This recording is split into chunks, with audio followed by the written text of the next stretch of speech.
Assalamualaikum warahmatullahi wabarakatuh. Alhamdulillah wassalatu wassalamu ala Rasulillah amma ba'du. Alhamdulillah, kita telah sampai pada dars yang keempat, pelajaran yang keempat, di mana insyaallah ta'ala kita akan membahas tentang pembagian fi'il ditinjau dari huruf-huruf penyusunnya. Sebelumnya kita telah mempelajari bahwa fi'il terbagi menjadi tiga, fi'il madhi, fi'il mudhari, dan fi'il amr. Di mana fi'il madhi adalah kata kerja lampau, fi'il mudhari kata kerja untuk perbuatan yang sedang atau akan terjadi, kemudian fi'il amr adalah kata kerja perintah. Contohnya kita ambil satu kata kataba yang artinya telah menulis. Ini adalah fi'il madhi. Fi'il mudhari'nya yaktubu, sedang menulis. Dan fi'il amarnya uktub, tulislah. Ini contoh jenis-jenis fi'il. Fi'il madhi, fi'il mudhari, dan fi'il amar.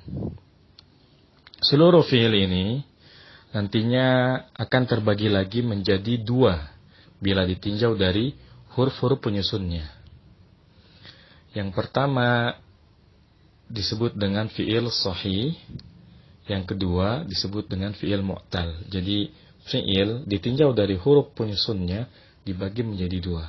Ada fi'il sahih, kemudian ada fi'il mu'tal. Apa itu fi'il sahih dan apa itu fi'il mu'tal? Fi'il sahih adalah fi'il yang huruf penyusunnya tidak mengandung huruf illat. Sebaliknya, fi'il mu'tal adalah fi'il yang huruf penyusunnya mengandung huruf illat. Apa itu huruf illat? Huruf illat dalam definisi ilmu nahwu dan sharaf ada tiga. Yang pertama alif, yang kedua waw, dan yang ketiga adalah ya. Jadi apabila di dalam huruf penyusun fi'il ada salah satu atau lebih dari huruf-huruf illat ini, alif, waw, dan ya, atau kita singkat awi, maka fi'il tersebut merupakan fi'il mu'tal. Namun perlu dicatat bahwa alif yang dimaksud pada huruf illat berbeda dengan hamzah. Saya ingatkan kembali bahwa alif bukanlah hamzah. Bila kita ingin bedakan secara mudah alif dengan hamzah, maka sederhananya kita bisa katakan bahwa alif yang berharokat, baik fathah, kasrah, dhammah, sukun, itu disebut dengan hamzah. Sedangkan alif sendiri tidaklah berharokat, melainkan dia fungsinya hanya untuk huruf mad, memanjangkan kata. Contohnya qala, yang artinya telah berkata. Qala, setelah huruf qaf ada alif. Nah, ini yang disebut dengan alif. Adapun pada contoh akala, yang artinya telah makan, maka itu bukan alif, melainkan hamzah. Sehingga kita boleh mengatakan qala sebagai fi'il mu'tal karena ada huruf illatnya, alif. Tapi kita tidak boleh mengatakan akala sebagai fi'il mu'tal karena itu bukan alif, melainkan hamzah.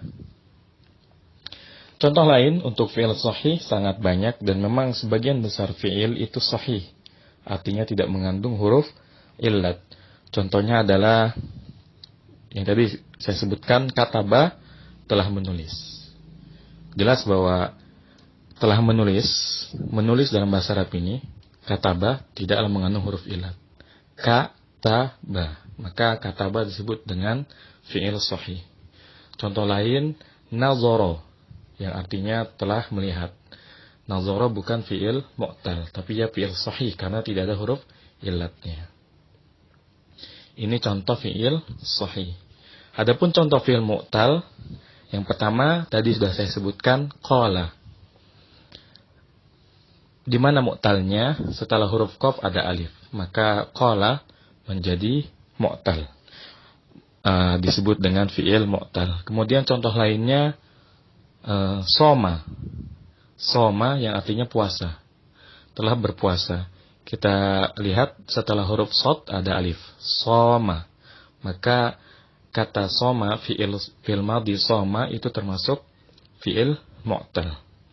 Contoh yang ketiga misalkan wajada. Wajada ini artinya adalah telah mendapatkan. Wajada.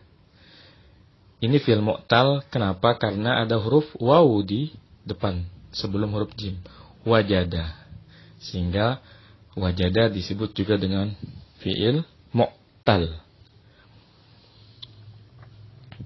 Jadi fi'il sahih contohnya kataba, nazara.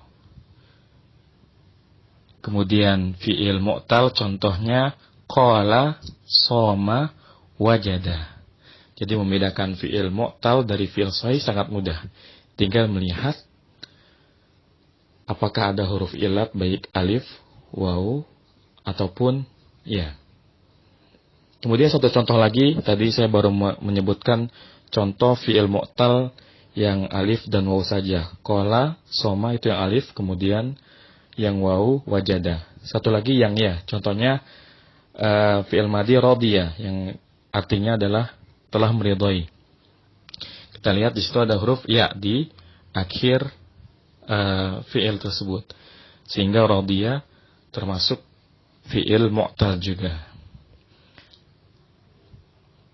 Lalu apa manfaat kita mengetahui suatu fi'il itu sahih atau mu'tal? Manfaatnya adalah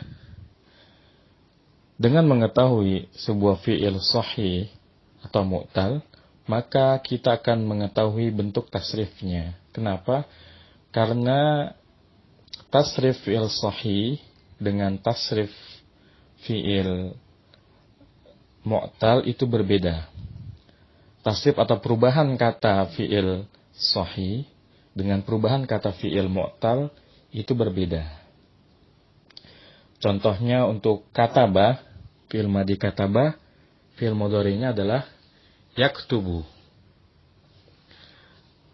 Lihat, kataba, yaktubu. Kataba, ada 3 huruf. Dan ketiga-tiganya berharokat fathah. Kemudian yaktubu. Yaktubu kalau kita lihat, cara membuatnya adalah kata kataba ditambahkan ya di depannya. Kemudian huruf ya-nya diberi harokat fathah dan kaf-nya disukunkan, ta-nya didomahkan dan ba-nya didomahkan menjadi yaktubu. Kataba yaktubu. Jadi jelas perubahannya. Terlihat kataba yaktubu.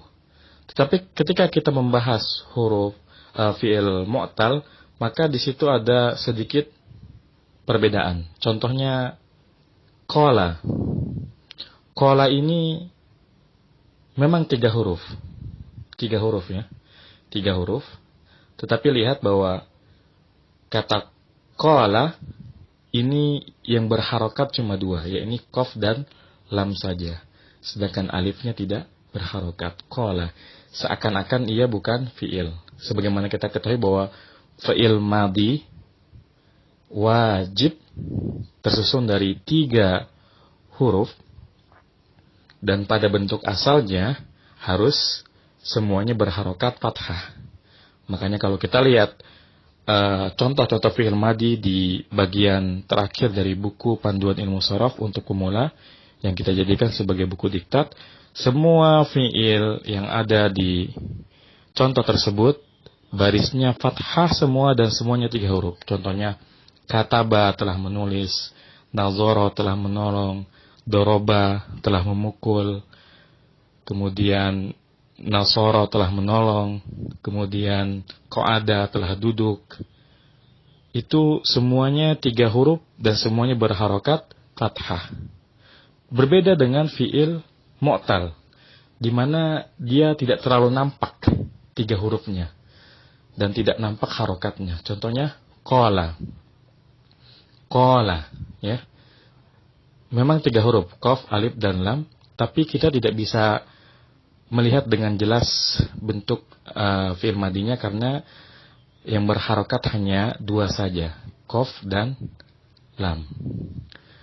Nah, ini salah satu manfaat kita mempelajari fi'il sahih dan fi'il mu'tal, di mana nanti kita akan pelajari bahwa perubahan kata untuk fi'il mu'tal tidaklah sama antara satu kata dengan kata yang lainnya. Berbeda dengan fi'il sahih yang sudah ada aturan bakunya.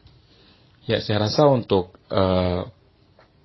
pengenalan fi'il sahih dan fi'il mu'tal cukup sampai di sini, karena untuk pemula yang penting kita mengetahui bedanya fi'il sahih dan fi'il mu'tal. Dan memang di dalam kelas ilmu sharaf untuk pemula ini kita tidak akan membahas panjang lebar tentang fi'il mu'tal.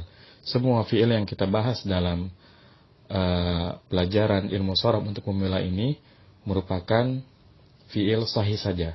Sedangkan fi'il mu'tal kita abaikan dulu. Kenapa? Karena fi'il sahih ini ada rumusnya. Sedangkan fi'il mu'tal meskipun ada rumusnya, akan tetapi tidak seragam. Jadi lebih kepada hafalan. Tapi insya Allah nanti setelah selesai pembahasan ilmu sharaf secara tuntas, insya Allah nanti akan kita belajar fi'il mu'tal. Kemudian yang terakhir, sebetulnya nanti fi'il sahih sendiri terbagi lagi menjadi 3. Ada fi'il sahih salim, ada fi'il sahih mahmuz, ada fi'il sahih mudha'af.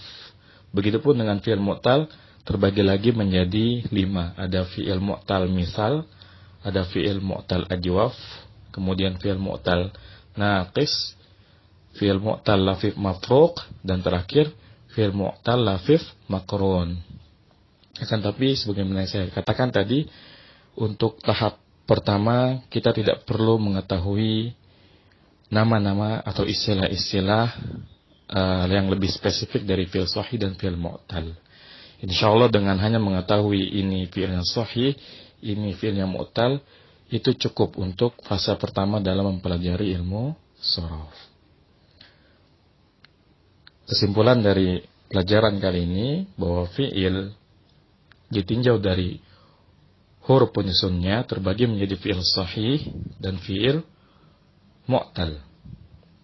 Fi'il sahih adalah fi'il yang huruf penyusunnya tidak mengandung huruf alif, waw, dan ya.